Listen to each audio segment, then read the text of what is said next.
Hello friends, I got invited to a 4-man invitational on the new patch, on the new maps, and my first opponent was Spirit. The match on the other semi-final side was Wayne versus Showtime, which Showtime won 3-0 before we played, so I knew that if I beat Spirit, I'd have to fight Showtime. But Spirit is a tough nut to crack for me. Out of the past 10 times I've played him, I've won 0, I believe. I don't think I won a single series in the entirety of 2023, and we played quite a few.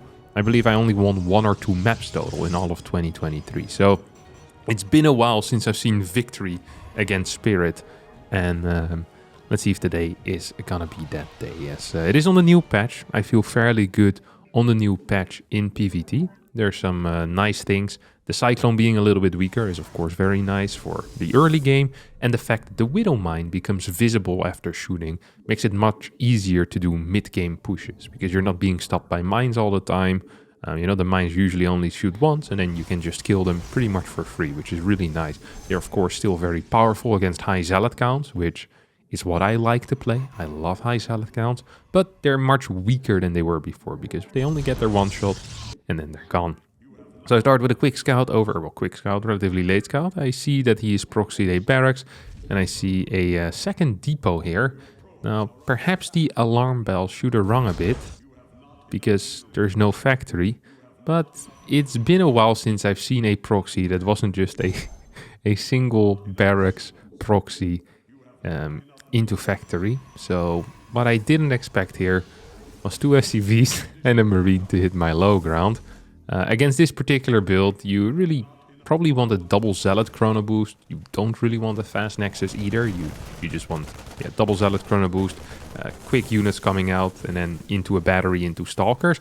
Now I decide to try and defend with some Zealots, with some Pro Pools as well, as I build my Stalker. I start my battery over here as well. I'm still desperately trying to clear those SCVs. As my control so far has been pretty good. I am taking a bit too much damage there on my Zealot, which sucks. I'm also losing a couple of probes, which is not quite ideal either. I managed to take out all of his SCVs though, and that is quite nice, as he starts working on my battery now. If I can keep my battery alive, that would be great. I accidentally target the rocks there once, cancel my battery, take out another one of his Marines, but his bunker isn't finished quite yet. I rebuilt some of my probes, want to start up another battery. I know that most likely at this point, he is planning on running in with an SCV. So here's the SCV, I target it once, I target it twice. Can I get another shot on it? No, I accidentally shoot the bunker. If this bunker finishes, I'm in a world of trouble. So I pull the workers, I try to come in from the side, but I don't quite get the kill.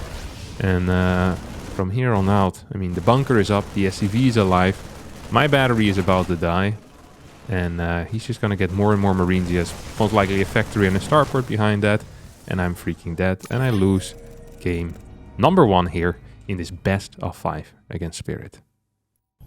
Second map is one of the new maps in the map pool. So I believe 5 new maps have been introduced into the map pool, and 4 of the old ones are staying in. And this map is called Post Youth.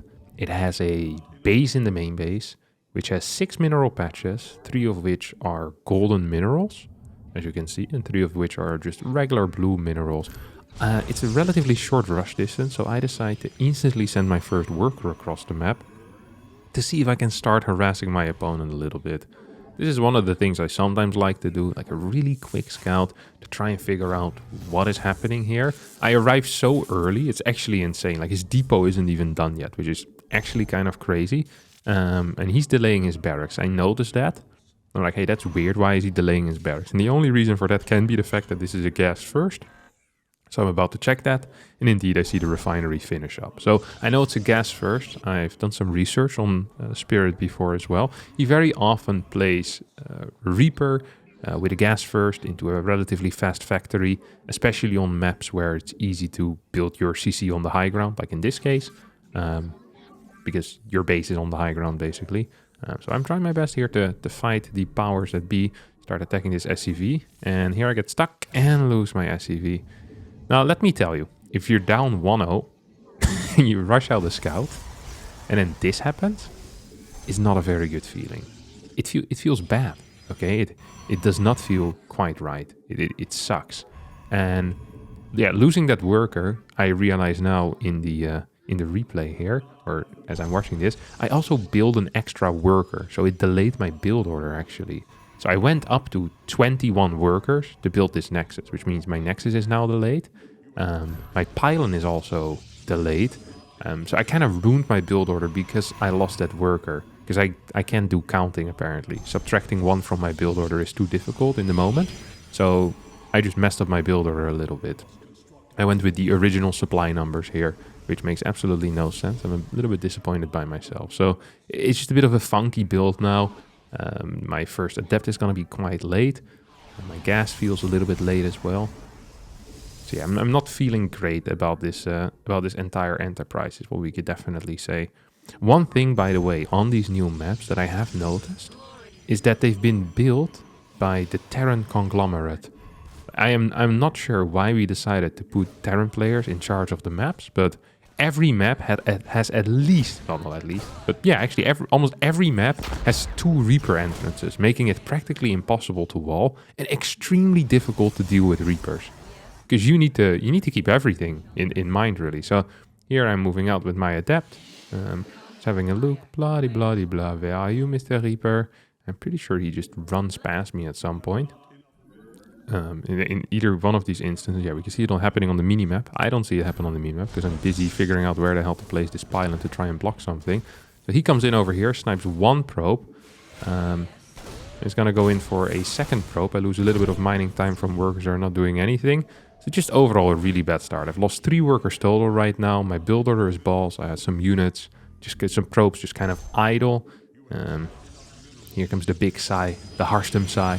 I'm not feeling good. I am playing my build though, the build that I recently made a guide on, the Phoenix opener. But the build is a little bit sloppy right now. But I'm still feeling okay. I have my adepts, I have my stalker, my first Phoenix moving across the map.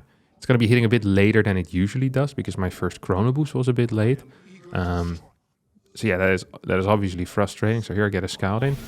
I see a factory, I see the lack of a starport. I'm like, hey, wait a second. That can only mean one thing. And that one thing is a Hellion drop.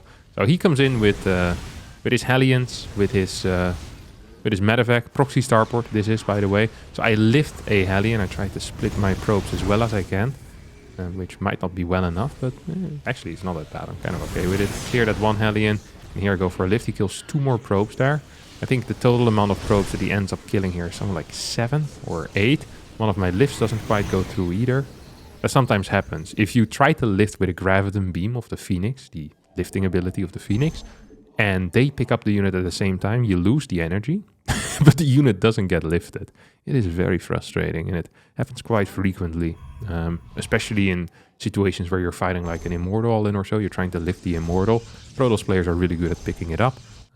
I don't think I've seen it very much with Hellions before, but apparently that's also possible. So I see the starport fly back. This was important for me to confirm because I want to make sure that there's no Banshee follow-up here.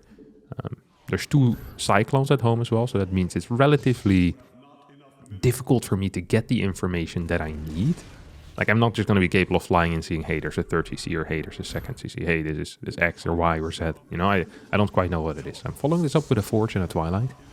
And another pylon as well. And I want to get my charge upgrade as well as an armor upgrade for my units right now. So I'm just scouting forward. I see that the starport is building something. I just can't quite get behind everywhere. I also don't know these maps well enough. I've played quite a few games on the new patch mod, on the new maps, but not enough where I feel super comfortable on these maps with where buildings can be built. And looking at the minimap right now, I think that he actually can't have constructed a command center on the top side of his base because there's just no... You can't build it there. I don't think it's actually possible. So I'm adding in some gateways. I think in my mind, I believed that he was playing some type of 3-base though, which so far I haven't quite scouted yet. Just because Spirit usually plays some type of 3-base stuff. So I was like, that feels kind of natural to me. I am continuing my Phoenix production. I have 5, I'm going up to 6. I want to have some pylons around the map as well. And yeah, I'm just going to go up to a robotics facility here off of 6 gates. Not very rich at all at the moment. So I'm trying my best to figure out if he's like moving out with anything. Don't see a base here quite yet. My Adept spots his stuff. And this is a good moment for my Phoenixes to try and get in. My Zealot count at home is kind of low, but if I can pick off a couple of units from behind, that would be sick. Here I feel like I should have turned around to kill these Cyclones, actually. I think I'm too afraid of Cyclones. Like, if I have 7 Phoenixes and he has 4 Cyclones, I think I can kill all these Cyclones for free without any serious issue. Now, my charge isn't done yet. I didn't think I was gonna need a, what do you call it? A Chrono Boost on my Zealots, which really hurts me here, because I lose 3-4 Zealots before the fight starts. My Phoenixes now come home. There's one more mine that does get a pretty decent hit, but yeah, despite my high Phoenix count and his relatively small army, honestly, I was surprised by that. I'm pretty much dead over here. I have 1 battery, my reproduction isn't high enough, I don't have 8 gates, I went for 6 gates instead. I'm floating a little bit of cash. Yeah, as you can see, I'm just lacking production at the moment. I wanted to optimize for a slightly quicker timing where I thought he was gonna hit, and that didn't quite work out because I didn't have the charge yet. My Phoenix is now the only unit still alive. He doesn't quite have anti-air, but the moment a couple of Phoenix or a couple of Marines come across, I can't even really lift them anymore. So yeah, pretty much dead here. And I go down 0-2 against Spirit in a pretty sad fashion here, to be honest. Third game will be played on the old map, or well, the old map, the map that's still in the map pool. So old and current, Oceanborn. And I'm a little bit upset, of course. I'm not feeling it after that last game very much. That's okay. So I decide to go for a slightly quicker scout this time, I believe, than in the first game, and a little bit later than in the second game. Second game, of course, my scout was instant, and in the first game my scout was worker number 17. Here I'm going to go for a 16th worker scout. The 16th worker scout allows you to scout around a little bit more for proxies, but it does lose you some more minerals. So there's really like a minor advantage if your opponent decides to proxy, but no one is dumb enough to proxy twice in. Oh my god, he is! He did it again, and I scouted instantly with my genius scouting pattern. Harstem back in action. And the barracks aren't even connecting, so my probe can move through. Look at this. Don't forget that the probe has been, the SCV building has been nerfed. Workers have slightly longer range, making it easier to kill workers that are building something. This is an actual fact. I don't notice it, but I've been told that it's true. And if I've been told it's true, then it usually is true. I'm a huge propaganda believer. 2 more SCVs here are being pulled off the line. God, I feel good about myself here. Poof! Another SCV. That's the third one that goes, or the second one that goes down. I can't really count, but I believe I'm correct. Here we go, baby. Oh my god, my Zealot is about to pop as well. Life is freaking delicious here. I probably should have killed that other SCV, honestly, watching this back, but pish posh, it is what it is. As I haven't really macroed a whole lot behind all of this. I'm just kind of busy living in the moment right now, all right? Is that a crime? Is it a crime that I'm busy living in the moment after having killed this? I'm not entirely sure what to do either. I don't think I've ever been in this particular situation where I found someone barracks, they let the barracks finish, and I killed like 3 workers, and now they can't do anything. So I see a what do you call this thing? A factory that's being produced. I kill the SCV over here. Tried the run, doesn't quite work. Also going for a potential kill here on this Marine. Instead he gets my, not my Zealot, but my probe. My first Stalker is also moving across the map, and I really want to desperately take out this bunker. It's kind of important for me. It's going to be moving back a little bit with my Zealot. It's nothing for me to do there, and I kill that Marine pretty much for free. Just going to try and get a little bit more workers out. I've actually missed targeting with my Zealot here a couple of times. So not only do I not get all the Marines, I also don't get the SCV, which really sucks because now he has a bunker there and he has a wall up here as well. I take out 1 more Marine. I'm like, okay, this is probably going to be a Cyclone. So I want to piss off. I don't see a starport quite yet or anything of the sort. I'm now here building a battery, because the only way that I really die at this point, if he decides to attack me with like all of his SCVs, 3 Marines and a Cyclone, that's what I am afraid of. What I'm not afraid of is really anything else. I'm looking here for his barracks, because they should be floating back home, but they didn't. So then I'm just going to look for them building Marines somewhere else. This pretty much alarms me to the fact that my opponent is going to go for a 1 base or a fake 2nd base all in. Because if you're building Marines without reactors, without tech labs, and they're halfway across the map, that's usually a pretty clear sign. So If my opponent is on 1 base, DTs are going to be really, really good. If my opponent is on 2 base, DTs are still going to be good, just not as good. And yeah, that's honestly pretty much my plan here, is just walk across the map, make sure I don't die against invisible units like Banshees, so I want to get observers as well myself, and then I have my own invisible units, and then hopefully, if he builds a CC, his push is going to be very weak. If he doesn't build a CC, his push is going to be strong, but he's only going to have a single scan. And unless he builds a blind Raven, my DTs are just going to absolutely wreck him. And even if he does have a blind Raven, then that means that he can only have 1 Raven, right? So there's not going to be a Raven at home and a Raven with his army. So either his main base is being owned or his main army is being owned. That's pretty much my entire plan here. I'm just going to patrol this little probe, make sure that I'm not being moved into. Not quite sure. I wasn't quite sure what to do with this observer. I remember thinking a lot about the observer here. I was like, man, what do I actually want to do with an observer at this point? Because I hadn't seen if he'd expanded to a natural or not. I was like, I kind of want to figure that out, but I also want to see if he's still building Marines. And I figured that was just a bit more important. At the same time, I see him probably attempting to move out here. Moving towards a move out. That's what we call it. Just adding in another pylon for backup. So I see him moving out with all of his Marines right now. And I decided to just add another gateway. I didn't want to scout with units that barracks position again, because I thought it might give away the fact that I have scouted it already. He might change his plan. I wanted him to walk just right up into this trap. So here, I'm like, okay, I can definitely kite this a little bit. And I see his SCV showing up as well. Like, oh, the kiting might be a little bit more difficult. As my DTs walk in here, he scans for my DT at home. At my house, that is. And that means that his main base is now toast. I use a super battery. He doesn't really have that many units. And here I'm just straight up right-clicking the tank with my probes. Just taking him out with the probes. Second tank is also going to be taken out with the probes. And yeah, the moment I warp in a DT here, the game just pretty much ends. I think I even sent them back home. GG gets called. And I win game number 3. It's not a great win, but it's a win nonetheless. And I'd rather have a bad win than a great loss. That's how it is in StarCraft. Next map is going to be one of the new maps once more. It's called Crimson Court. It's a very weird map. I'm not sure what to think about it. The games play out just odd. Almost like kind of Wings of Liberty-esque in its simplicity. So this map has 2 main lanes to the opponent, which means that the map control is very easy. It's difficult to proxy something on this map. It's easy to spot for units. It's easy to see move out. But then you also have the 2 outer lanes that can be opened up either by rocks or by mining through 3 layers of gold mineral patches. It's just a really weird map, but I kind of like how simple it is. It is very different from any other map that we currently have in the map pool. Most of the time, most maps are very kind of open.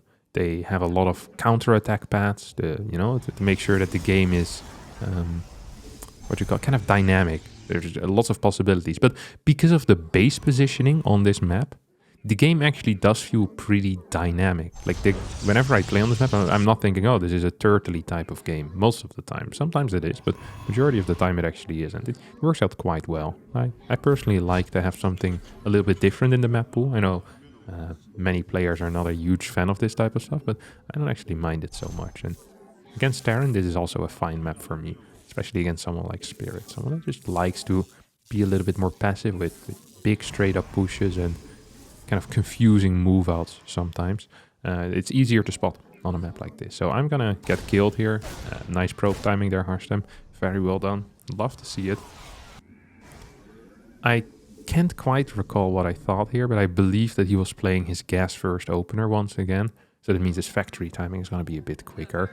And I'm just playing, once again, the build that I made a guide on recently. This is the beauty about my guides, is that I truly believe in the stuff, that I upload, especially that one. It's like, that's a build that I think is really good. I spend a lot of time thinking about how to counter pretty much everything, and I've been playing it a crap ton. And of course I've been losing games with it, but I've actually noticed that most of my games losses aren't from the early game stage. I feel like my first 5 minutes in PvT with this build order are extremely successful, like extremely successful, almost to a crazy amount. I've been practicing quite a bit with Bian and Maru on the new patch, and I was very happy with the results of the build. I wasn't so happy sometimes with the results of the follow-ups that I played, but in general it went well. It's also just been cool. I've been practicing a lot more with the Koreans, because the Koreans are a bit more on my schedule than the Europeans are. Because most pro players in general, they like playing later in the day, and I enjoy playing a bit earlier in the day.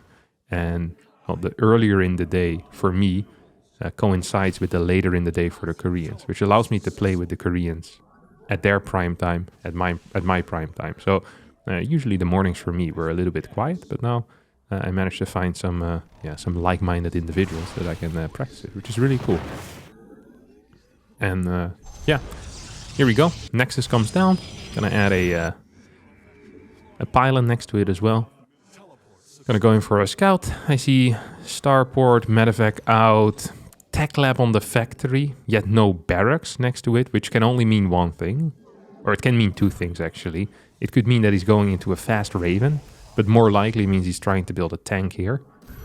It could technically be a Raven or a Banshee as well. That he wants to swap over his starport with the factory, but it's really weird to do after building a medevac already. So I'm just trying to keep an eye on all of this, you know? Just trying to make sure that I'm good. Probably should have sent a probe across the map here, or kept an adept aggressively, now that I see this, to see if he's moving out with his units or not. I think that would have actually been a cool move. So I see continued production here. I see a Liberator that just popped as well. And I know he's moving out right now. I didn't know he was going in towards my main base. Of course, how could I have known? He has a Cyclone in there. I'm just going to warp in 2 adepts. And absolutely key for me right now is to not lose this pylon. So I'm just lifting this Cyclone up. He decides not to attack my Phoenix with his Marines. Instead is going for the pylon still. He's just going to lose absolutely everything. So a really good start for me, to be honest. Like, I'm very, very happy with how this went. I did forget my 3rd gas, which sucks a little bit. But at the same time, you know, I have so many workers. I have very good eco right now. I almost wish I took double gas at the same time here to kind of make up for the fact that I forgot my 3rd gas for a little bit, or delayed my 3rd gas. I'm just going to pick up that 1 Marine. I see 2 tanks here. And now I want to see what else he has. These extra barracks are extremely late, so I'm literally zero worried. I'm also just taking out so many workers here. There's like 5 workers all at once. I already stopped his push. My eco is already much, much better.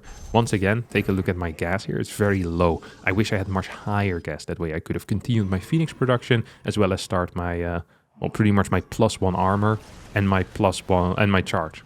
So I see him move across the map. I actually cannot believe this at this moment, because he lost a medevac with 4 Marines and 1 Cyclone. So that is a medevac and a Cyclone. These are 2 major units because they come from the starport on the factory, and then 2 cycles of Marines. So it's a pretty big deal actually losing that much. And then deciding to move out still, I thought was kind of crazy. He's gonna go for it. I think I kind of underestimated it. But then again, this push is uber weak. So maybe I accurately judged it. Like, look how terrible this push is. Despite me not having any of my Phoenixes at home, like my major units, I just completely clean him up. Like, it's not close. I don't lose any of my Phoenixes. I lose a bunch of Zealots and 1 or 2 sentries. But he lost a Liberator, he lost a Viking, he lost freaking 3 tanks over here. Like, he lost a lot of valuable crap. It is really crazy. That push out to me made absolutely no sense. That's why I was so kind of almost arrogant about it by not sending my Phoenixes back home. Perhaps I stayed a bit too long with the Phoenixes and should have sent them back home to clear that push even harder. Because if I fight inside of the super battery range while my Phoenixes are there, I don't even think I lose a single Zealot there. And I clear him so quick, it's crazy. His 3rd CC is about to finish up. My 4th CC just started. My robotics facility is halfway as well. I decided to go for 6 gas here, and then throw down a quick Templar Archives as well. That way I can go for some type of push, which is something that I do genuinely like. I'm also getting more and more gateways because my worker count is already very high. This is also one of the things that I've been very mindful of in recent practice sessions, is that during pushes of my opponent, I noticed that very often I would cut workers for no real reason except bad macro. So I've been really focusing on making sure my worker production continues during that, and now I often find myself with very high worker counts after pushes because I just continue building through it. And the same case is here. I had 76, 77, 78 workers or so after the push. I went for +1 attack here accidentally. I think that's a pretty big blunder. Yeah, now I start my +1 armor. I should have started with armor in general if I want to push. Makes much more sense. Get a battery in my natural as well. I'm playing, I think, a little bit too safe in a way. Like I'm getting batteries, cannons, and at the same time I'm also planning on doing a big move out. I have a lot of supply though. I get really a lot of supply. I have so much supply that I don't even have pylons anymore to to continue warping in. And I realize that now. I'm like, wait a second. That's actually pretty bad because this timing would have hit like a freaking truck otherwise. If I could just go in with that freaking prism and I run in with my main army, I lose. Well, not a whole lot to that mine, but lose a little bit. I think some HP at least on a Phoenix there. Second robotics facility gets thrown down as well. I just have a lot of cash in the bank because of this little pylon issue that I have over here. So I'm gonna send this into the main. Got a zealot warping in as well. I see nothing here. I thought that was a turret, not a sensor tower, so I moved my observer in kind of a weird way, which I now obviously regret. Zealots are gonna get hit by some of these dudes. I try to keep my prism alive, and at the same time I'm trying to attack these units. This was not the greatest attack that I've ever done in my entire life. My Archons don't get any good hits here on the SCVs, but we shouldn't forget that I'm mining from 4 bases currently, and he's mining from 2, because this base isn't even working for him right now. I have double forges. I'm going up to 8 gases. Like, my position is insanely good at the moment. Like, insanely good. Even if I kind of butchered that fight, it still feels like my position is really, really solid. So I'm gonna try to go for another attack here, maybe just with a prism, maybe just with a move out. I don't actually have great vision of where his army is going, so I want to make sure he's not dropping into my dead space. He's gonna get a couple more. I'm like, no, never mind. I can't actually send these over. So he decides to send a little zealot, or sorry, a little marine across the map. I fly in with my prism here, see if I can deal some damage.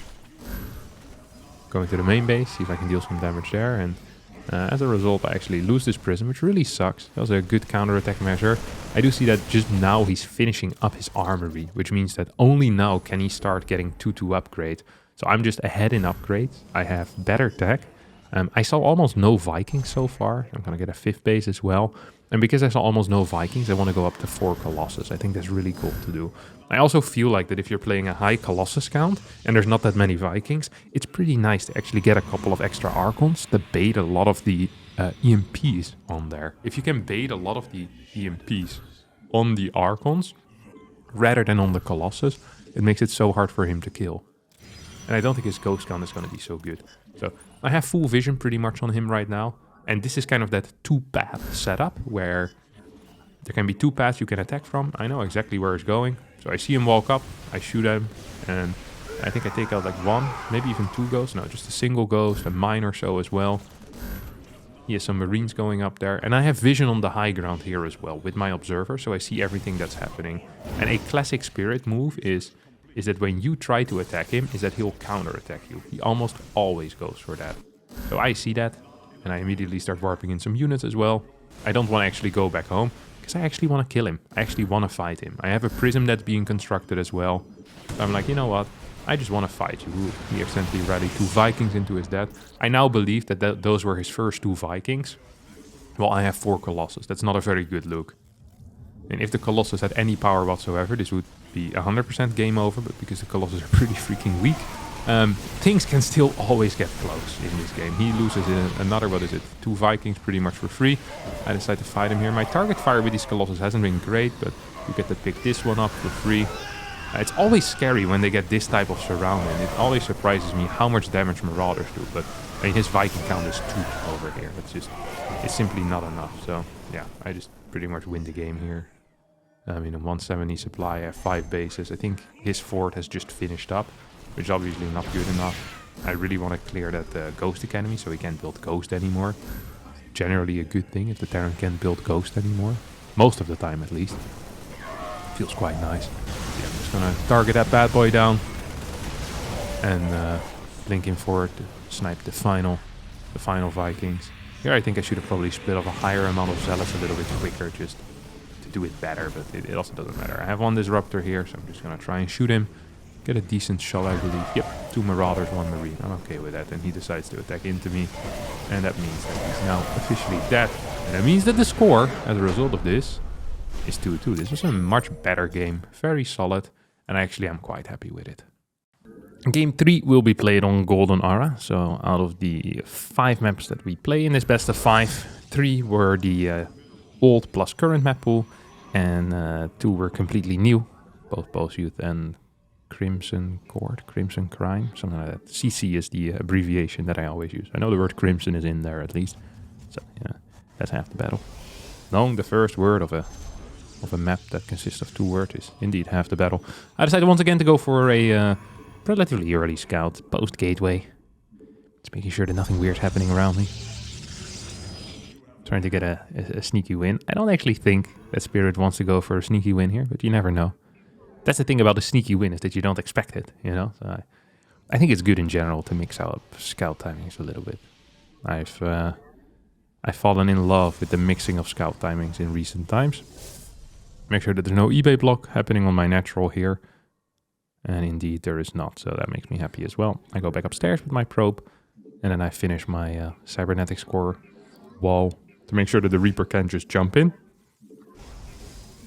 Now I have the ability to count, unlike some Terran players and some Zergs. So I realized that this barracks is about 3 seconds too late for a standard barracks timing. This can mean 2 things. Either it means he's proxied his first barracks across the map, and he's Marauder all-inning me. One barracks Marauder across the map, and then Marines from home. Or it means that he's playing gas first with a Reaper. So I see the CC, and now that absolutely confirms the fact to me that this is gas first with a Reaper.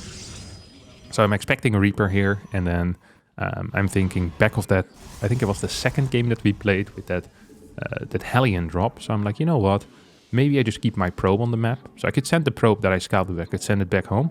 But I'm like, you know what I want to do? I actually kind of want to scout. I want to see if maybe there's a proxy factory, maybe there's some type of proxy starport going up. Like, these are real possibilities. So first I start looking for a proxy factory close by. And I don't think I find that. No, I don't. And then I just keep it there and wait for the starport timing when he starts building a starport, and I start looking for a starport. That's basically it. And I feel pretty happy about all that. So I start looking for a starport now with this little probie. I see his Reaper moving towards the left side. I start my warp gate as well. So this all feels very good for me. He tried to sneak in with the Reaper, doesn't quite get to go in there. Not sure if I chrono my my probes here. I should. Kevin, we should be chronoing our probes right now. No, chronoing our probes. Silence me a little bit at least. Now I decide to send my probes back home. Okay, now I chrono my probes. A little late, but rather late than never. That's what I always say. My Stargate's about to finish up once again with the same build order. Because I feel like Spirit hasn't convinced me that he understands how to beat it. And there are some people that believe they have a way to beat it, but I'm not so sure. I've played quite a few games with this, and I mean, of course there's going to be some builds that are going to have an advantage against it, but it ain't easy. It ain't easy, let me tell you that much. Ain't easy at all. So I decided to build a battery here, because I'm afraid of some type of Hellion opener or Cyclone opener. Usually I skip this battery. I feel like I almost regret building that battery this early. Much rather would have had a faster Nexus, I think. So I see the Cyclone, I see the Marine. I probably should have paid more attention to that Phoenix movement, because now I took quite a bit of damage, which sucks. Just adding in a cheeky little pylon here. Continuing my worker production all the way throughout, of course. Never stopping that for a second. I never miss a beat when it comes to that. I move on the map a bit, because I didn't see too many units. And the new Cyclone's actually kind of weak. Like, it's not super weak, but it does feel quite a bit weaker when it comes to, like, fighting in the middle of the map, especially if you have some Phoenixes out. So I drive past his low ground Cyclones, and I see another Cyclone on the high ground with a medevac there. I'm like, oh, that's interesting. It feels like a similar build to what he was doing to me last game. You know, it really does feel like a very similar build. So get another pylon out as well. I'm just scouting with this little probie. Make sure that I know where he's coming from. I'm seeing one of these things. One of these little things. Little Viking over here. He could have burrowed it, or what you call it. Yeah, I guess burrow. No, what you call it? Dropped it. It's not called burrowing. I built a couple of Stalkers here because I saw a larger Cyclone count. I think I lost one Phoenix on the other side of the map. I didn't pay attention to that. But here I'm just kind of kiting with my Stalkers. And that's so much easier now against the new Cyclone, because there's a cooldown on the lock-on. And then here I'm like, hey, you know what? I think this is actually my fight to lose. Or my fight to win. My fight to lose, because I am winning it. Right.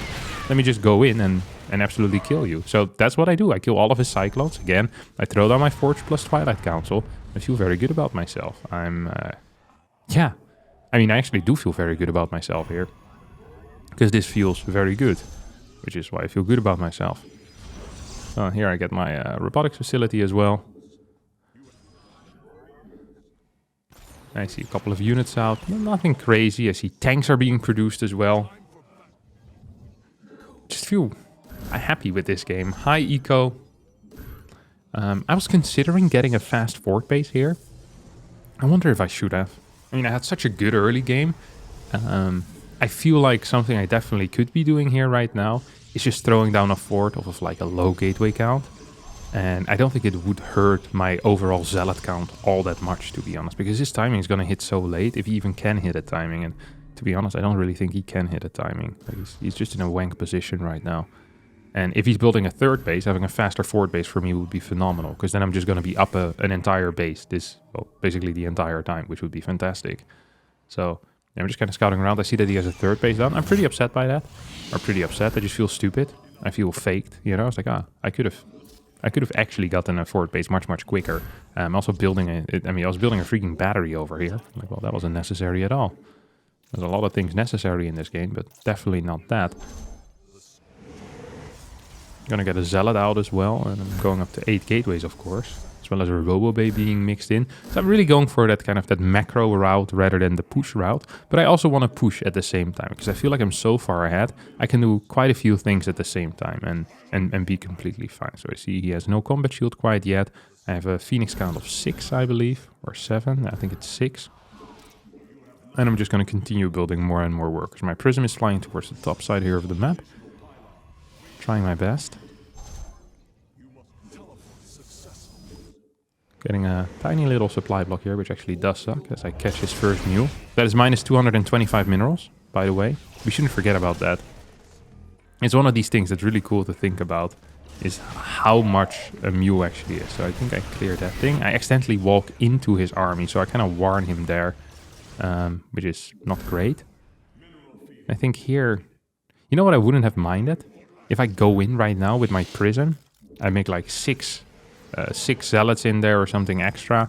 No, there's already 4 zealots in there, and I go. But instead what I decide to do is I decide to go for a little attack here on his third base instead. Let's take a look how that's gonna go here. 151 supply for me. He probably has about 120, if even. He instantly moves into his mineral line. My Guardian Shield doesn't cover my right side zealots. This would be one of the worst fights possible. And I lose absolutely everything. And this is one of those moments where you think to yourself, why would I do that? As you can see, I start talking to myself. Probably nice words. Come on, Kevin, you can do it. You're not an idiot. Your brain damage isn't as bad as the doctors make you believe. And then I'm thinking to myself, then why did I attack into that? Because that was really dumb. I think I was in an almost unlosable position here. Because even now, after that god-awful fight, it's not really over yet, although it does look very bad. So my plan here is very simple. My plan here is to counterattack with zealots, pretend like I want to hold this base, and then basically clear everything on his side of the map. So I pretended to hold this base for as long as possible, so he sieges up, you know, and then he goes for it.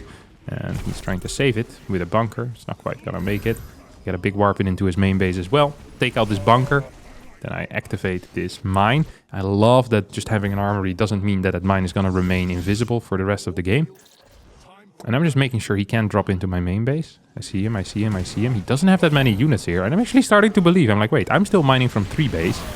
This guy isn't. And now here, I think this is a minor mistake I make. I attack into this. I shouldn't have done that because I lose about 20 supply of zealots. And I don't really kill a whole lot. At the same time, I see him moving in towards my main base. So I just go for that and see if I can kill him here. I don't want to lose my Phoenix. This is the only real tool that I have to deal with this type of crap. So I take out these units, and then I quickly have to run to my own third base. My harass has been cleaned up, but don't forget, I have a fourth base behind all of this. My Phoenixes do end up dying here. They get sniped just there. His mines reactivate as well. He doesn't even have an armory yet, I believe. Like, if I would have just waited a bit longer, this would have been really sick as well for me. Even now, you know, I have pretty decent eco. That's the one thing I do have. It's just my production is pretty much all dead. My overall, you know, just, yeah, my gateway count isn't high enough for my eco. That's what it feels like, really. I also have no map vision.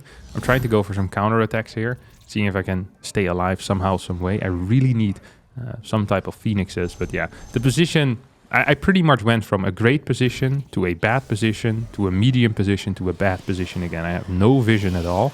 I'm trying to create some by sending units out on the map, at least in front of my fort base. I'm trying to get the watchtower on the left side as well. And then I want to make sure that he can just drop into my main. So I'm just trying to get some observers out. I don't have a... Yeah. Just going to get a couple of Templars as well. Throwing in one of these. Little battery. Oops. Here he goes. Into my main. It's going to snipe quite a few buildings here. So I tried to split off somewhat conservatively. I don't actually know how many units are heading towards my fort. That's kind of scary for me. But my main base is being butchered. He's sniping a lot of my pylons. And now starts going after my fort. I mean, I just don't have enough units here. So I'm being very careful with my micro. Making sure that my Colossus remains safe this entire time. As he runs in with the Marauders, loses his Marauders like a bit of a clown. My Zealots in the main base are dealing quite some damage. He starts attacking my Robo Bay at this moment as I move back. My second Colossus is about to show up. And I start right-clicking some of these Marines now that the Marauders have died. I'm actually starting to feel pretty good about myself. I wish I had a freaking anti-air unit so that I could deal with this much easier, but I mean, that's just not the case right now. So I can deal with it. I start a Phoenix as these mines are gonna get cleaned up. God, I freaking love this new patch so much.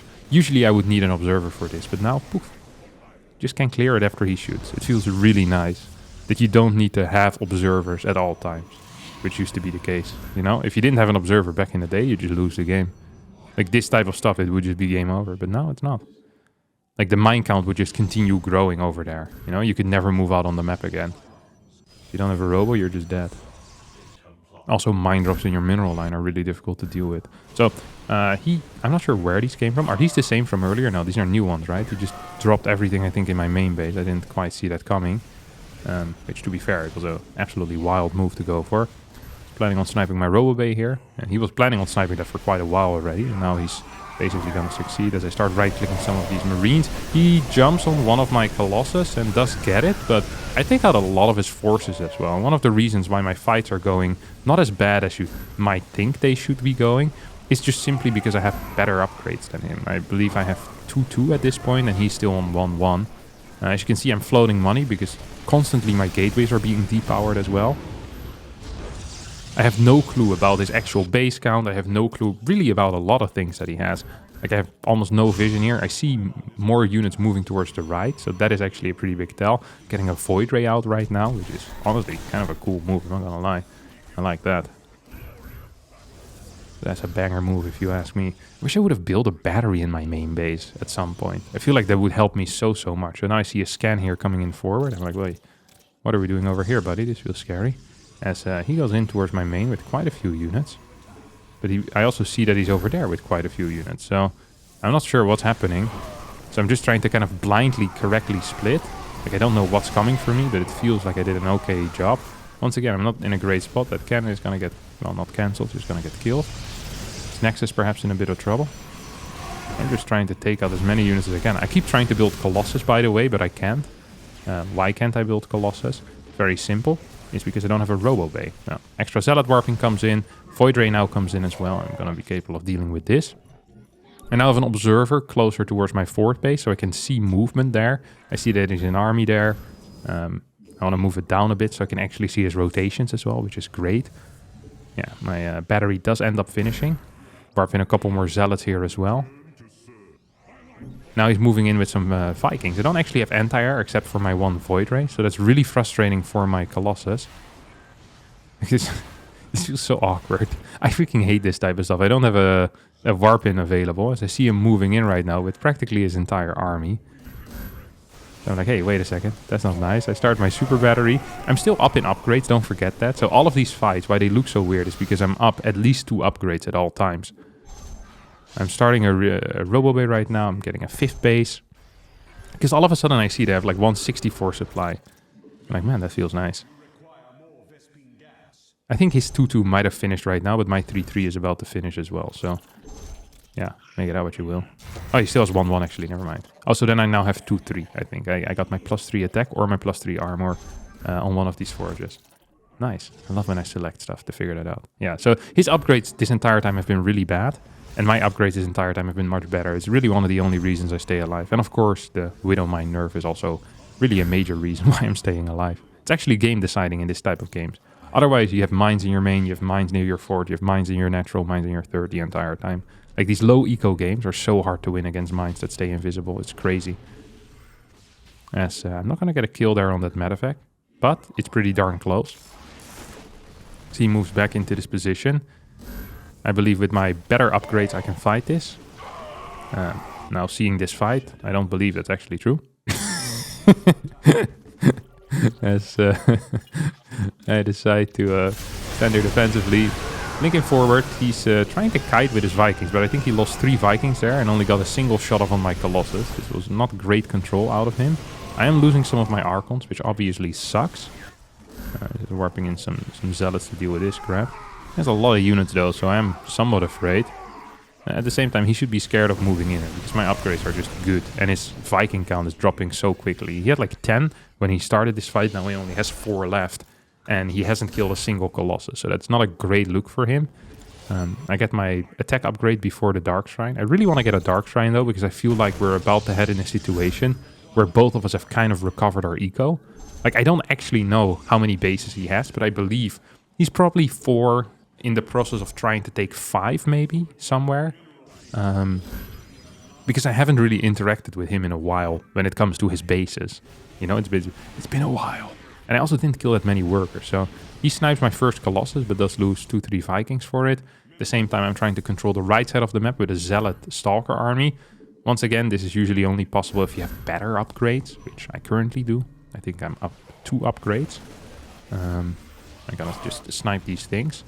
At the same time, I'm trying to fight on the left side. There it's harder because there's Ghost in the army as well as Vikings, which make the control much trickier for me. Much trickier for me. So I'm just trying to figure out exactly what's going on here, you know? Okay, how many workers does he have? How many workers do I have? I really want to get this base up as well. It's kind of important for me. And I would love to get some vision of this left side. Like this watchtower is absolutely vital to me. At least that's what it feels like. I'd love to have this watchtower because then you have control of the entire left side. And then the right side, you know, which is the rest of your army. So I'm just kind of idling in sensor tower range here. Lovely move.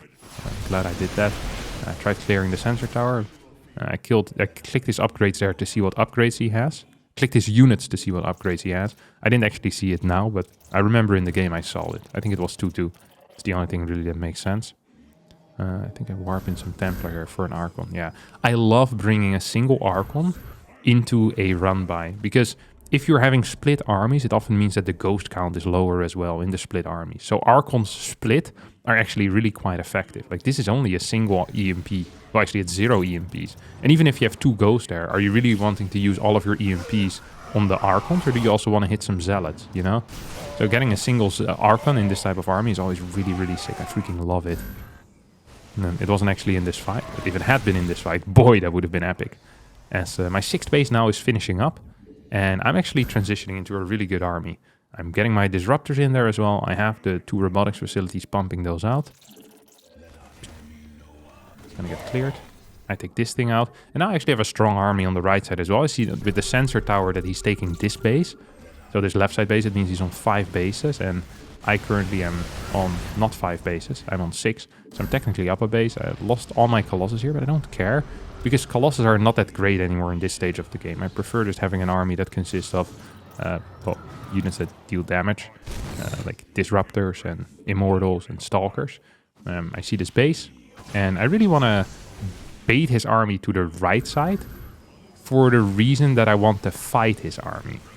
So I'm actually quite happy with how this went, because now I force his entire army here. I'm like, hey, that means I can start shooting balls at your face. That's something that I love doing. And your entire army will be forced there. which is great. And that also means that my DTs can be very effective as a result. So I see this Liberator being sent out. Absolutely phenomenal. I'm taking out that sensor tower as well. Absolutely phenomenal. I see that he's moving in here with some Liberators. And his Liberator count isn't quite high enough. My DT count is insanely high, so I can do whatever I want with those. I would have loved if I had built a Prism at this point, but I'm not doing that. Building a Prism here would be so sick. It actually would be really, really sick. As I see a Liberator flying through my Watchtower vision. I also saw some Ghost here on the right side. This blink was pretty risky, but I'm a man that loves to, you know, take a walk on the wild side. That's definitely a very wild move to make. Here's a big Bioforce, snipes one of these. And I'm just moving back with my main army right now, trying to catch this. And here comes the DT flank as well. He's not ready for it. He's gonna get sniped. I don't think he got a pickup there off, right? No, he didn't. DTs stay alive as well. This base went down. I still have my... Yeah, the fact that my DTs are alive are so big, because now I can just rotate over to a different side. Like, I can rotate to whatever side I want. So I'm like, okay, do you have your units here? The answer is no. I see with my observers exactly where it's coming from, shooting Purification Novas. I see this base as well. He's just flying it in like a clown. And I'm like, okay, I can send some Disruptor shots to kill more SCVs. That's gonna be great. And now I figure the only thing he can do is try to go for a base trade. And that's exactly what he's doing here. My DT's moving across the map. Gonna deal some damage. I'm adding some gateways in. He's gonna lose a freaking Ghost here as well.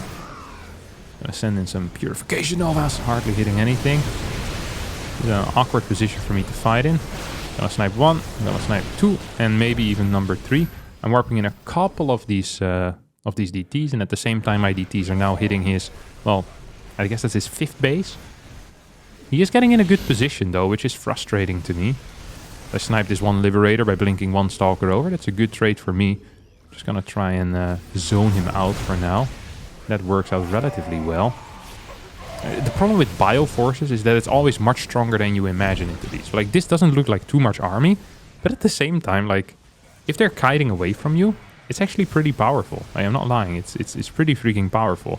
It is, well, I have more bases than he does right now, so I am outmining him, and these Purification Novas are helping me as well. But this wasn't the fight that I thought or that I wanted it was going to be.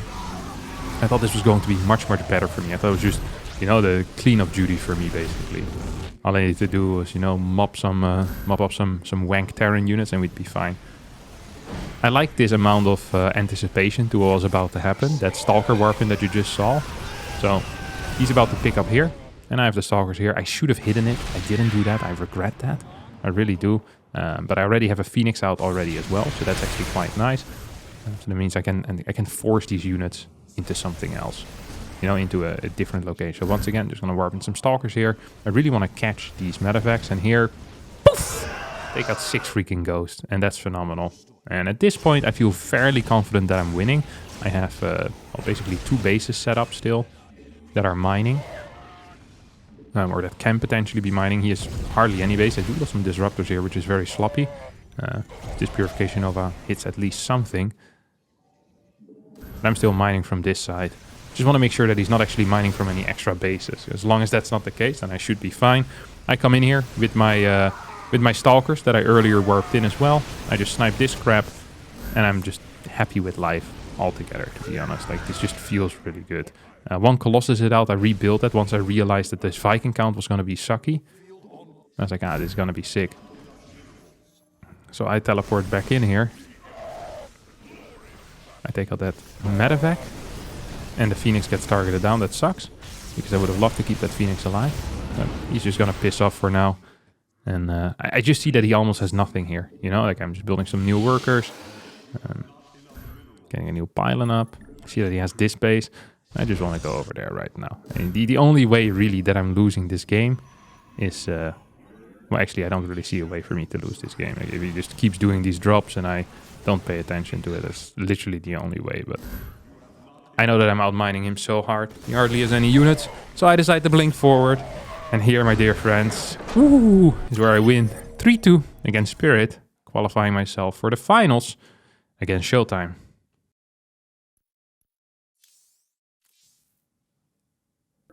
The next series against Showtime, best of 7. 1 veto each. Can't remember what I vetoed. Also can't remember what I vetoed. I just remember that I was okay with whatever got vetoed. First map on Golden Aura. It's one of the best defensive maps in the map pool due to the ease of keeping 4 bases alive. Very difficult to attack into, good defensive chokes, nice positions for batteries. It's just hard to get a good aggressive concave going on this map in general. My plan here is to open up with a proxy Stargate and then follow it up with what I deem to be necessary. And that can be really anything. Sometimes I play Blink, sometimes I play Robo. I have been following up my proxy Stargate with DTs every now and again as well. There's something that feels beautifully cheesy about opening up with a proxy Stargate, and then when that Oracle gets stopped properly by the opponent, and when you follow up with DTs, and then they're not ready for it because they try to expand too quickly, or I don't know, it just feels right. I absolutely love it personally. So he decided to go for a quick scout. I'm looking for a good location. I honestly hadn't really thought about it. I wanted to build it next to the rocks, and I was like, nah, actually I'll build it a bit further away. I hadn't entirely thought this out yet. I feel like impulsive Harstem in PvP is the best Harstem. If I don't know what I'm doing, my opponent also doesn't know what I'm doing, then they're going to be having a very rough time. And in PvP, I've also just been thinking a lot about how the new patch affects things. And for the people that are not aware, in the new patch, the Sentry is significantly stronger as an early game unit, which makes defensive play a bit better. Proxies have been nerfed because of the Sentry buff. And also Adept builds have been nerfed because of the Sentry buff. Sentries don't take extra damage from light anymore. And also they deal more damage to shields. So they're just better, really. Sentries have gotten a pretty decent buff. As a result, Oracle's also a little bit worse against Sentries. And yeah, it's I think it's good. I think it's really cool. I noticed immediately that in this series that I played is that a lot of the builds are less decisive. Where in PvP it very often was a lot about build orders and build order matching and hoping that you get the correct one, and then being in a bad situation or being in a really good situation, and it's kind of leveraging your early game advantage. And although there is some strategy involved, a lot of that strategy is predetermined. It feels like in the new patch, a lot of strategy in PvP. I think there's actually more strategy in PvP when it comes to counters. Oracle is less strong. Blink is a little bit less strong. There's more things that are viable. And also, there's more strategy in the game. It's a lot less of being really quick and then hoping that you have a good build order as well. And there's a bit more thinking going on. It's possible that there's more thinking going on as well because the new meta hasn't quite been figured out yet. So here my opponent defends his main base with 2 Sentries and a Stalker. I decided to throw down a Robotics facility because I want to open up with 2 Oracles, then into Robo. Like I said, this is a very good defensive map, so that should allow me to easily take a 3rd base as well, which is kind of what I want to do here. Have that potential of damage with the Oracles, and then defensively strong with the Immortals at home. That's pretty much my entire plan here. So warp in a Sentry, warp in a Stalker. Don't want to warp in too many gate units because I'm really focusing on trying to get something, a good eco out of this, faster 3rd base and that type of shenanigans. Here I'm just flying around with my Oracles as he's chasing me with a hallucination, which is a very common move, of course. I'm just looking for an angle to engage in, to be honest. And it's so funny to see this. It's just like one base is being defended by 3 Stalkers and a Sentry, and the other base by 3 Sentries and a Stalker. And I can't really engage into either. And I think that's really cool. It always feels weird to me that the Sentry is a unit that is so darn expensive, and the only purpose of it seems to be to use a single force field, or to use a single Guardian Shield, or to use a single hallucination. It feels like a unit that doesn't actually deal damage, and I honestly wish that the buff to the Sentry would just be global, rather than just extra damage against shields. Just have it be some extra damage in general. I mean, the Sentry is freaking expensive. Like 100 gas is a lot for a unit that is garbage against literally everything. But I guess not everyone agrees with me, and that's okay in life, you know. You can't always have everyone agree with you. But it's cool to see, though, the impact it has had on PvP. I'm really quite happy with it. In general, this patch has been really good for my playstyle overall. I feel like my playstyle has gotten buffed more than anything else in most matchups, which is, it's a happy little coincidence. There's these oracles flying around. I realized I'm not going to be capable of dealing too much damage, so I just want to put down some stasis wards, so feel a little bit safer, and then send them back across the map again, and just kind of have them in a blind spot somewhere. I had them in a, you know, the dead space. I see him moving out with these stalkers, so I'm like, okay, I'm going to go behind him here. I'm not mining any gas from my natural, so just want to stay on a lower-ish count of gas, so I can get more minerals, can get some zealots out. That's kind of what I'm looking forward to.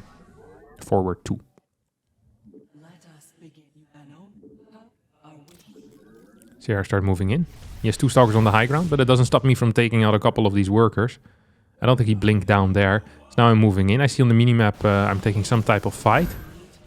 As I'm also killing a bunch of workers here. This went really well. I'm kind of happy with my control. Did feel good. I don't have a battery in my natural, which is of course frustrating. I now realize that. I'm like, wait a second, I thought I had a battery there. It's trying to catch some of my immortals. I micro the hallucination away, so I force a blink. He really thought he was getting something valuable there. I love that type of stuff, man. Whenever people think they're getting something, it's just a hallucination. It makes me freaking happy, all right?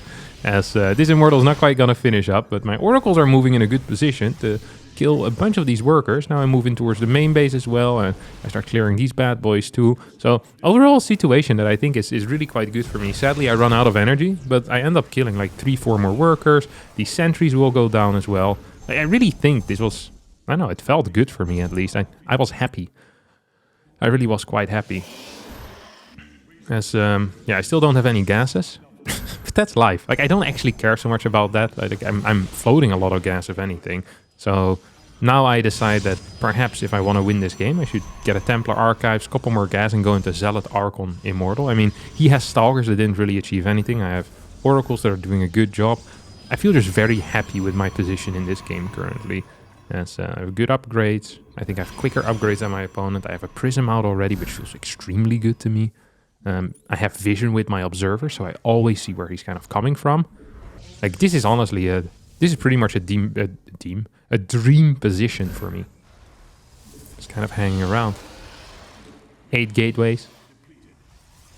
And something that I have been realizing as well is that very often I play a bit too passive when I'm ahead, or when I feel that I'm ahead, is I don't quite utilize my advantage. Like, deep down inside of me, there is a macro man, you know? And when I'm ahead, I want to get further ahead, or I just want to keep... I'm afraid of losing my lead. So I've been leaning a bit more into my aggressive side lately. I'm just scouting to make sure there's nothing crazy going on here. I see that he's building some cannons. He's lacking a gas here, but he does have a fort base fairly quickly. That does worry me. And I didn't really want to attack this rapidly, but now I feel kind of forced into it. I have 2 prisms as well, which is, in my mind, pretty cool. And I start moving forward onto the map. Want to make sure that I don't get spotted by anything like an observer or so. I freaking love this prism that I have. The second prism I think is really cool. I wish he didn't have cannons in the main base. That would have made my life much easier.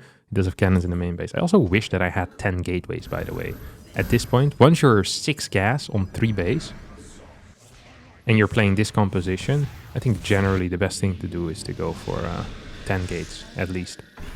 Trying to get a revelation off. I'm trying to look for an angle. Now I realize, wait a second, I'm playing on freaking Golden Aura. This map is balls for attacking. I find myself in this spot and I'm like, oh no, I'm an idiot. I built a base here. Why did I do this to myself? Like, I can't walk up this freaking ramp. It just feels bad, you know? It really does feel bad. Ideally, I have some type of multitasking, but I just lost my second prism, so that ain't working either. So here I'm thinking to myself, well, my +2 is about to finish, and he doesn't have +2 yet, so that's good. What if I just clear the rocks up top and see if I can fight there? Like, I'm moving in too maxed out anyway, so maybe there's something there for me. Doesn't have that many Archons either. I have Immortals in my army, which is actually quite great. I really like Immortals in this comp. I'm not gonna get a single shot off. I'm like, okay, this sucked. Let's see if we can clear these rocks. Because this ain't it. Just get a cannon battery over here as well. He's a good position. I love how much static defense he's building. I think it's so smart, because he was in a worse spot, but now because he mined a bit more and used the defensive properties of this map to his advantage, I actually think his spot is a little bit better. So I try to go for a full-on surround, but he gets a much better concave here. Lose a couple of zealots. He moves in through my concave, but a bunch of my Archons are in the back, not really doing anything. Super Battery now activates as well. So I walk into his attack again, and he just has a phenomenal concave. Bunch of my Zealots in the back. Archon in the back, not really doing a lot of damage. He just has the perfect spread. Just kind of blasts me out of this world, honestly. Like, this is not a close fight. Despite it probably it being in my advantage army value-wise. He just kind of held me with better movement, good static defense.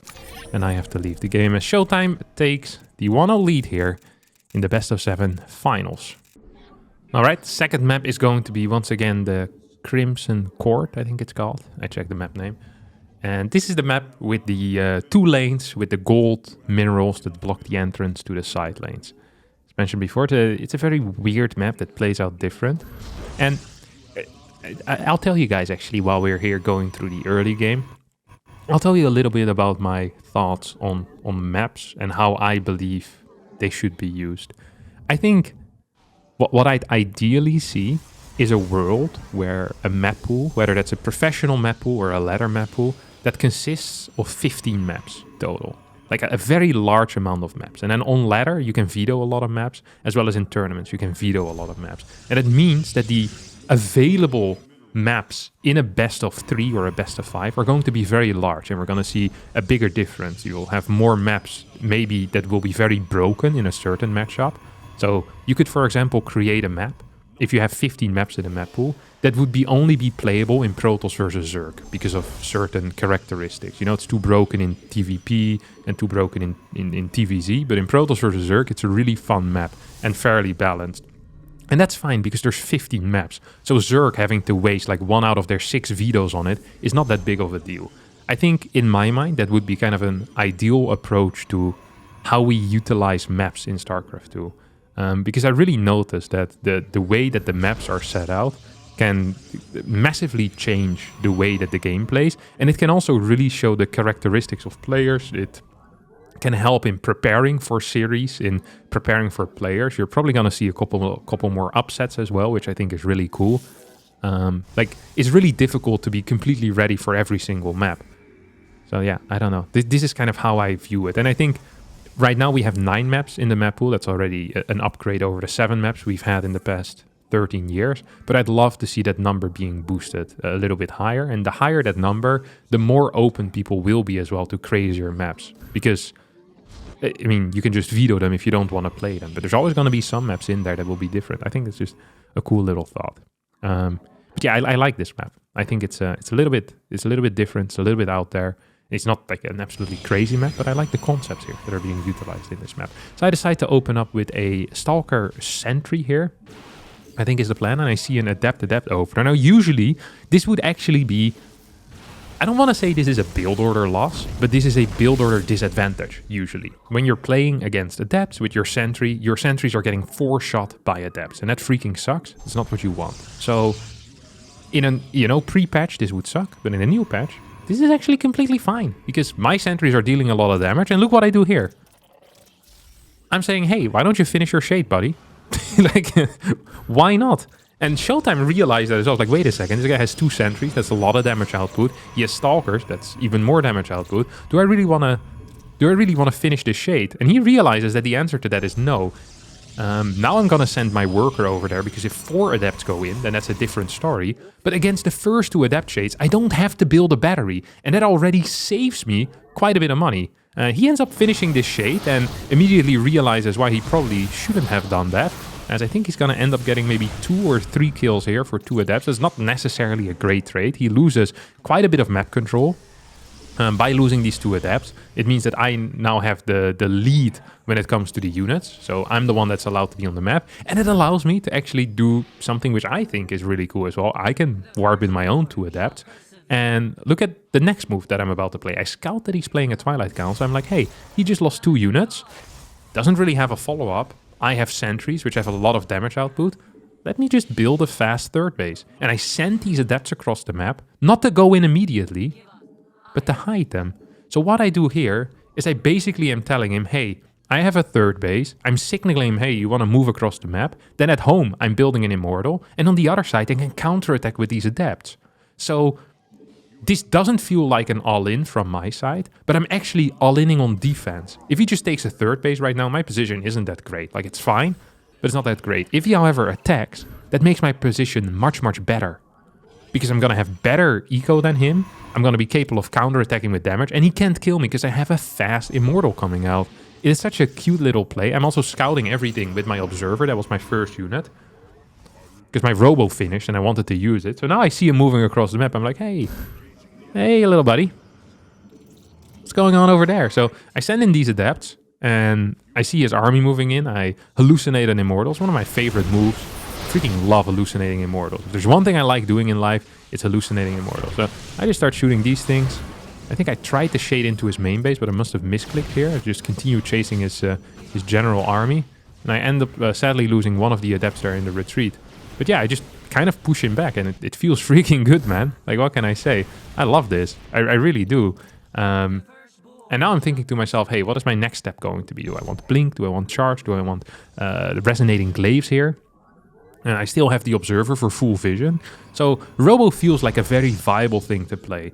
Usually, pre-patch, Robo wasn't so viable because sentries simply aren't that good. But now that sentries have a bit more damage output, it feels like Robo is a much more viable option in the early game here. Like, really a much more viable option. I freaking love that for me. Because I'm an enjoyer of multiple techs. I think PvP being just Blink versus Blink, or Oracle Blink and then going versus Blink, like those are the only real build order matchups that we were seeing. But now, yeah, we have a third tech option. Really, all tech options are open right now, and all of them have their advantages. All of them have their disadvantages, and I think that is how it should be in a matchup. God, I really like this sentry change. I'm a huge fan of it. My position here in this game, by the way, is very good as well. Sorry, I've just been talking about other things.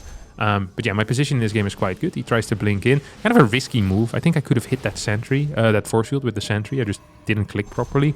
A risky blink by him for sure. As I'm starting to take some of my gases here. I don't think I build a forge. My plan is to basically take my advantage and leverage it straight into a win as fast as possible. There's also a beautiful area to attack in between the natural and the third base. And once again, it's really easy not to get base traded onto this map because there's only two different paths that they can take. I have the vision with the Observer as well, which is also fantastic. Like, life is just looking really good for me. I have the triple Immortals. Yeah, he can go suck it. That's what I'm saying here. That's really just what I'm saying here. He starts to move forward. Poof, I shoot one of these. Almost shoot a second one. And now with the Observer, I'm planning on moving in forward and going across the map as I have an Immortal on the way as well. I'm gonna snipe this thing. I now realize he's about to base trade, but my blink is about to finish up. So what I do here is I recall my Immortals. And then I go across the... I kind of try to flank him here with my Stalkers, which I think is a really cool move. Sadly, there's also some Zealots here that are flanking my army. So this doesn't entirely work out for me. I try to blink back a little bit. He goes in forward. I blink in. He goes away. It's just... These are good trades for me, though, because my army is just much bigger. And as you can see, just kind of destroy him in these fights.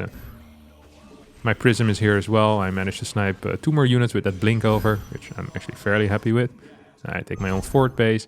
I wish I'd gotten a forge at this point because I'm hitting so late right now that not having a forge is actually kind of painful. I realized that he has fast Zealots. So I'm like, hey, what if I get Glaives? And I just start warping in Glaive Adepts against his Zealots. Like, my army is so big. If I just have some type of tanking power in front of it, that would be sick. So I'm just kind of kiting backwards. This position is okay for me as well. I can pick up these Immortals. I now see that he's starting to target my Prism. So I target down some of his Stalkers with a portion of my unit. He is going to get my Prism in the end, but he loses all of his Stalkers.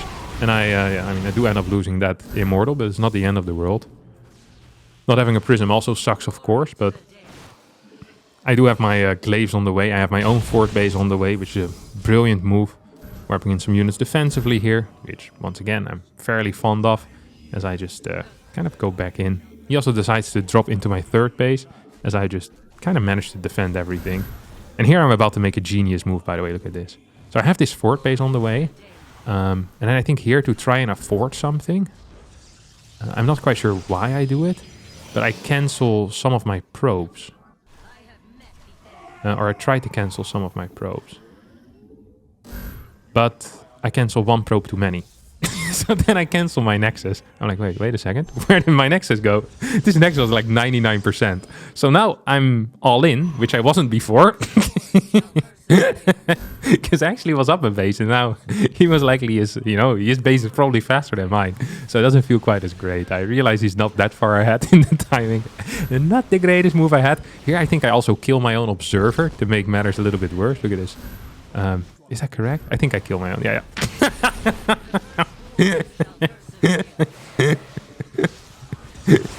Phenomenal play by me. It's not often that I'm about to win against Showtime, so I'm allowed to be a little bit nervous, you know? That's par for the course. He taps out with a GG. I'm happy with my win, and we're gonna go into our next game. And the next game is against Showtime again, obviously. It's played on side delta. I went for a quick scout post gateway, so I could block my opponent's natural. I knew that he likes playing one gate expanse on this map. Showtime is one of the few players that is really comfortable against max specs in PvP 1 gate versus 1 gate. Showtime is really, really good at the Phoenix Wars. So I knew that he doesn't mind, you know, kind of fighting there. However, what he's worse in than max specs is defending against all-ins. Because max specs might not be the best in Phoenix Wars anymore, but he's definitely the best at defending every single all-in you can throw at him in 1 gate versus 1 gate. So what I decided is, rather than engaging in a Phoenix Wars with Showtime, I'm just going to try and all-in him. Try, you know, just test him a little bit. In a way, I'm helping him out. You know, I once read a book, I think it's called The Art of Tennis or something, or The Technology of Tennis, was it? The Psychologically of Tennis, The Psychology of Tennis, something with tennis. And this guy said that if you're playing against someone, you should abuse their weak spots because you're really helping them, you know? If you know someone has a weak backhand, you should always hit the ball at their backhand. It helps them train. And this is also the, you know, the philosophy that I use in tournament games. So if I believe that Showtime has a weak blink all-in defense, then I'd be a bad opponent if I wouldn't try to abuse that, you know? I need to showcase to him that he has a bad backhand, or in this case, not good at defending blink all-in. So I decided to blink all-in him, and I've been perfecting my craft of the blink all-in for the past few months against max specs on the ladder. And I don't think I've ever done it against Showtime yet. So I know exactly what I need to be doing. You know, I saw his Stargate come down. I know what he's doing. I'm getting my Stalkers out. And a key thing to do here is to try and damage the Oracle before it reaches your base. And here, I freaking love the move that I'm about to make here. Look at this. So he has a probe in my main base. Now, a noob would kill that probe. He's like, probe, let me kill it fast. You know? But I think, hey, Showtime probably thinks I don't have anything in my main. And boom, I get a couple of free shots off on this Oracle that allows me to skip the battery, because a single Stalker is going to be capable of defending this base. And I still manage to kill the probe as well, using my own probes. So I get everything I wanted and more. And he gets nothing that he wanted and less, pretty much. I'm also not sure if he managed to scout my natural. I guess he scouted the lack of a natural with his probe, so he didn't need to do that with the Oracle anymore. I'm just building more and more of these Stalkers. And the way that you want to play this, if you scout a blink all-in with your Oracle, is you want to cut as many Void Rays as you can and go into Robotics Facility and Immortals as quickly as you can. Because Immortals are really freaking good against blink Stalkers, especially defensively with the help of a super battery. But yeah, we'll see if that's what Showtime's doing here. As I start moving in, I'm almost done with my blinkers. Almost done with my blinkers, just checking how close I am with the blinkers. I just want to move in, because ideally, before I want to make a blink in with my Stalkers and start one-shotting Void Rays, is I want to ideally force Prismatic Alignment on the Void Rays and also force a Super Battery if possible. So I don't want to go in while there's still a Super Battery or Prismatic Alignment available. And in worst case scenario, you can go in while one of the two is still available, but not while both are there. It's really difficult to take a good fight while both are still available, basically. So I'm just picking up units. Here comes the Sentry. Start targeting down that Stargate a little bit, as well as the rest of the units. He has a lot of Gateway units and Void Rays. This is an interesting way of dealing with this problem. If you get enough Stalkers, it can be fine, but it doesn't feel to me like he's getting enough Stalkers. He's probably just on 2 Gateways. I'm on 4, so I am severely outproducing him. I don't think he has a 3rd gas either, which is probably a necessity. So I'm just taking out his Stargate here. And yeah, that's very good for me. I start taking out more production of his. And every time I take out production, really I'm buying a lot of time for myself. I'm just saying, hey, you need to A, rebuild that production that costs money, and B, you also can't build anything right now because you're lacking production. So it's really, you know, it's double pain. I saw a stasis ward there, so I blink a single unit forward. This allows me to have full vision everywhere, so it makes this type of fight much, much easier for me. As I just continue blinking back and having a good old time. I do lose my first Stalker here, which sucks. Now I blink forward. I snipe his first Void Ray. I don't manage to get the second one. That actually did kind of suck. I almost regretted that. But he has no prismatic alignment available anymore. I snipe a Void Ray as he runs away. I clear the stasis ward as he tries to get it. I'm trying to get that Void Ray pretty desperately. Now I can kill it. And that means that he is dead. And Harstem takes a 2-1 lead against Showtime in the grand finals of the new patch Africa World Tournament. You love to see it.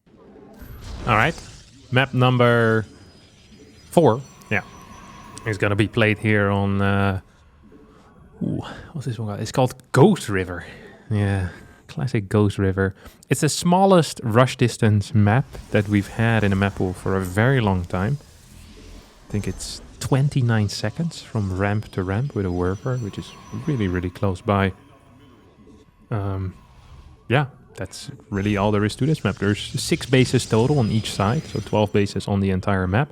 Third base pretty far away, fourth base even further away. I don't even want to talk about the 5th and the 6th. I played a lot of games on this map already, like maybe 15 or 20. I don't think I've had a single game go past 4 bases.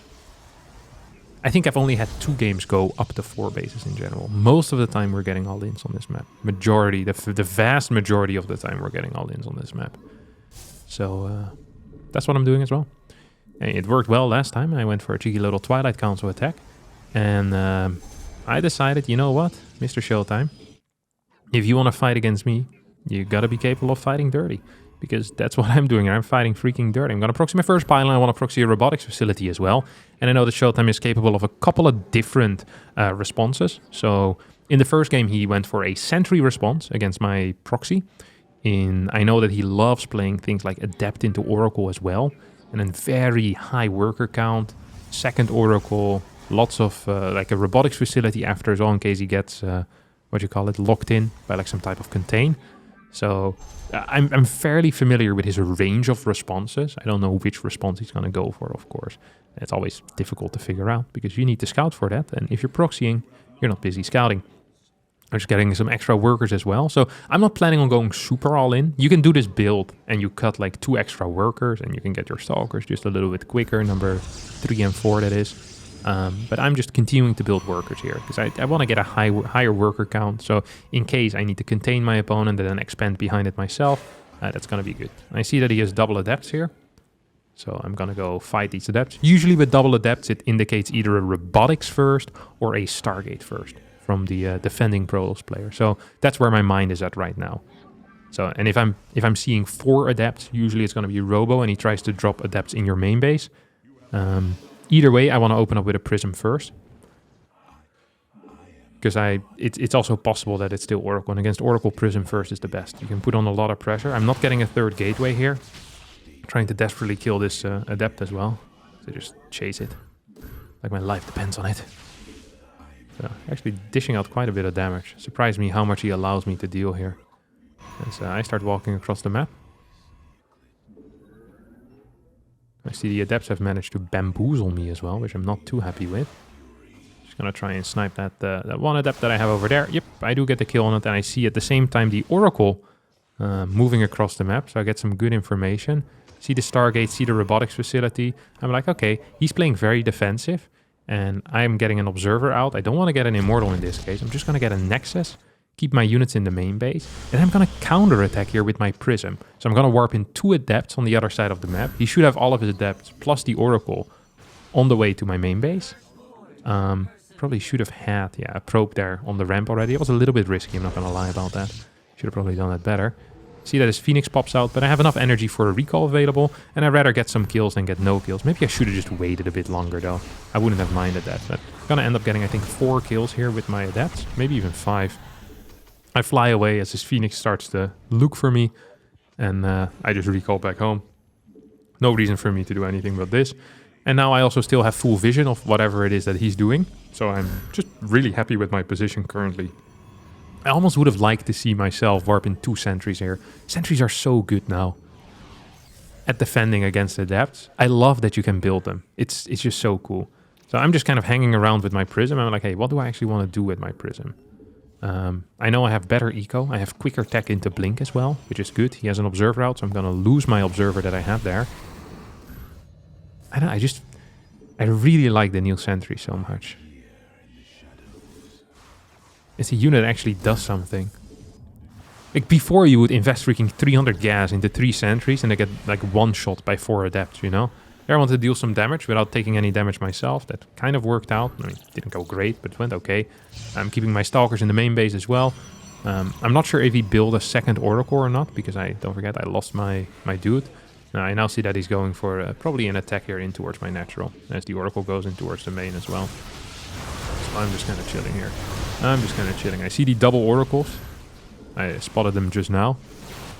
And I gotta make sure that I don't take too much damage. I do end up getting a little bit of damage. I'm not super happy with that. I think I lost 3. Yeah, 3 or 4 workers there, which sucks. I decided to add 2 more gateways as well. Now, I know that he has an observer, but I just hope that he isn't really scouting me. As I start moving across the map as well. I also know this defense is going to consist of an Immortal most likely, because he has the robotics facility so early. So this is a pretty risky move. Okay, this is a ballsy move. If he just expands and has units at home with sentries and a battery, I'm pretty freaking dead. My hope here is that he is out of position a bit and maybe isn't quite paying attention. That would be fantastic. Instead, what happens is that I think I managed to kill this bad boy and then I walk into a stasis. Yeah, I recall the stasis. Yeah, if there's one thing I'm very good at, is walking into stasis warps. It's one of my many skills in life. He doesn't have that many units though, and he's trying to fly across the map with his oracles is what I saw. I lose 1 dude over here as his Phoenix is coming back. Just gonna right-click that Immortal. I can blink forward as well. I have more reinforcements coming in. I'm obviously outproducing him with my gateways. I want to make sure that my units stay alive. Then I blink forward, take out 1 more of these. And here I kill this Oracle. No, I don't. I almost killed that Oracle, but I do take out this battery. I'm not even sure if he canceled that. Oh, I'm not even killing the battery. I should have definitely right-clicked that battery. That should have been my first priority, let me tell you. Absolutely, because then he might not have cancelled it. Now I gave him so much time to cancel it. Also a little bit supply blocked, or close to supply blocked. I walk into another stasis ward, which, as mentioned, par for the course. I'm shading forward with my adepts as well. Just making sure that nothing too weird's going on. I see, hey, there's an Immortal there. That's kind of cute. Would be a shame if someone, poof, popped its shield. Get out of here, son. We don't want your kind. So he pisses off. And I have so many Stalkers here that I feel comfortable enough to just blink in forward, 2-shot this Immortal, go for a 1-shot in this, realize it's not going to be possible, then go back into Stalker killing, which I probably should have done first anyway. And then he taps out with a GG. I'm 3-1. And yeah, pretty happy with that. 1 game away from winning. And it's been a while since I won any type of tournament. Like, this is not a WCS or ESL Super EPT GSL. Like, it's not a huge tournament, but it's been a while that I even won something small like this. So being this close already, I'm pretty excited. I'm feeling good about myself. So I open up with just a standard opener here. Pylon at the ramp, make sure that I can build batteries on the low ground with it. This is one of the things that I realized in recent times, is that having all your pylons in your main base is such a huge bonus in PvP, because it means there's no target on the low ground if you have a quick nexus. So imagine someone plays 4 Stalkers and I defend with like 2 sentries and a Stalker early on. If I have all my pylons on the low ground, the only thing he can attack is my nexus, because if he tries walking up the ramp, I force field him, I force field him 1 or 2 Stalkers and kill them for free. I don't lose anything, he loses 2 units. So he's just stuck there shooting the freaking nexus, which is great for me, because I mean, I don't care if my nexus gets a bit of damage.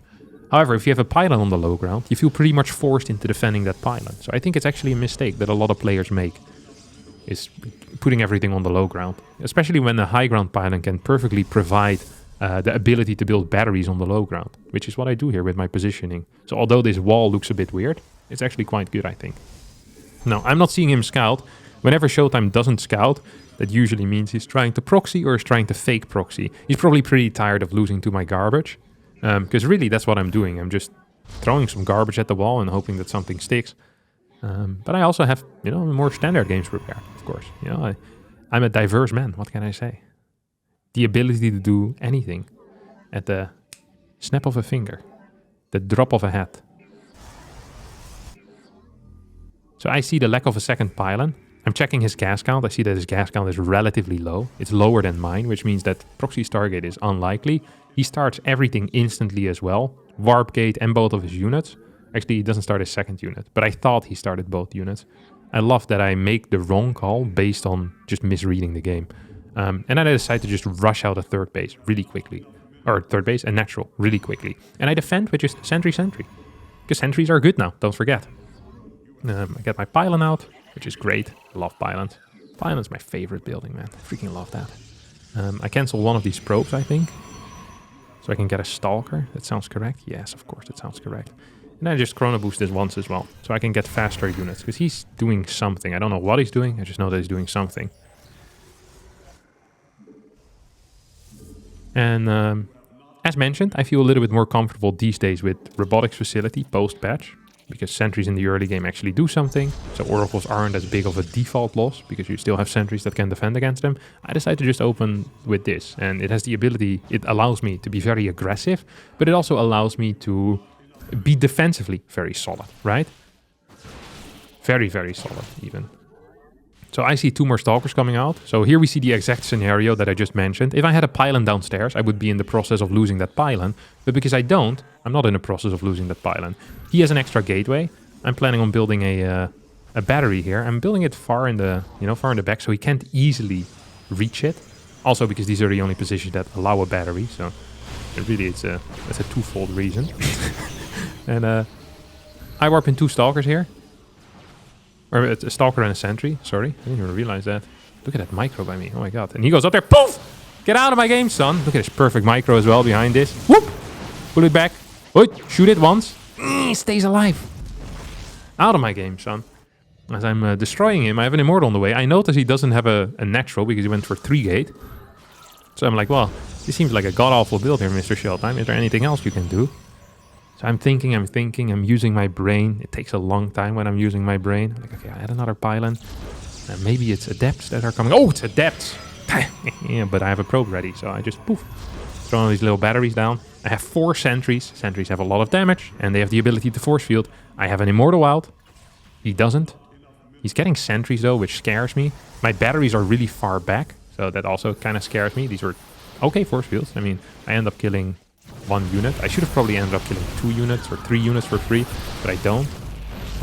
He has an immortal as well, and that makes me feel super comfortable because we have the same tech, except I have batteries, and batteries are really freaking good. I kill a sentry, I do have to use for 2 force fields, and he leaves, and I win the game, except I don't realize I won the tournament.